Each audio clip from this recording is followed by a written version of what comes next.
Hello everybody, this is Philip Lozano. This is my Unit 4 video response for unethical, immoral, and unjust in physical education and sport.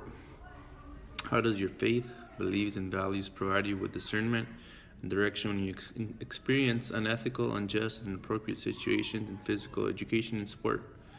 And it says to provide an example of such an experience. Well, first and foremost, I think if we really think about why we participate in sports, it allows us to really learn a little bit about ourselves and a little bit about working in groups and the ability to really communicate in those type of environments. So first and foremost, I think that's one of the biggest things that people often forget. People often focus on winning rather than really developing those types of skills that are necessary to be successful members of society. In my personal experience, I know that the Romans had sports that were a little bit bloody.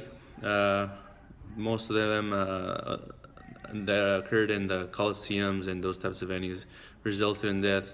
However, not as drastic, but within my coaching experience, there was a time where it was right before CIF, and our goalkeeper decided to walk out on the team that halfway through the game at halftime. Obviously, he was a little upset, but for whatever reason, I still don't know why. Maybe a lot of frustration, but he decided to walk out on the team. And we had at the time, me and the coaching staff had a philosophy of camaraderie, that you could not let your team down. And unfortunately, he decided to make a choice. So that year we ended up doing really well. So as I mentioned before, it was right before CIF, so we really had a decision to make.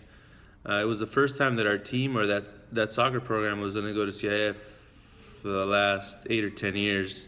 So we were really in a really tough spot. For about that week or so, we just thought between the coaching staff of what we should do.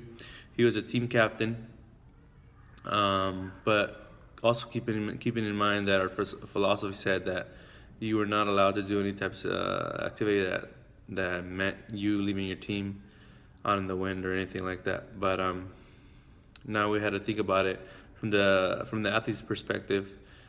Some of them, that group was primarily seniors, so this would probably be the only time they would ever get to participate in CIF.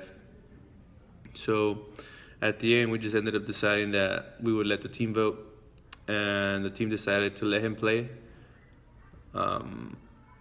And he apologized. He came back and he apologized, but that was one time where really our values and our morals were just really questioned as a coaching staff. We felt that it wasn't our responsibility to take something away from individuals that would maybe never get to play a CIF game ever. But I mean, ultimately, it's dependent on what you really want to teach, and every sports program has a different philosophy. I remember within my high school, there was a couple issues within our team and the coaching staff there that they were letting a few athletes play while they were ineligible, and most of them played academy soccer, so obviously they had the talent. However, their academics were not very good. But now that I reflect back, it was really about what really are we teaching kids? If sports is a real opportunity, we get to make a lot of mistakes. If we decide that, yeah, you know what, we could cut some corners, what's not to say that they're going to be cutting corners and things in real life? So I think just sports provides us with an opportunity to really learn about ourselves, how we communicate with others, being able to work in a team cohesion. So if we can't do that within the sports atmosphere, what makes it think when we're actually getting paid in the real world that we're going to be able to do something like that? So that's just my video response to the Unit 4, unethical, immoral, and unjust in physical education and sport. I hope you guys are having a good week post Thanksgiving week, and I'm excited to see everybody else's responses.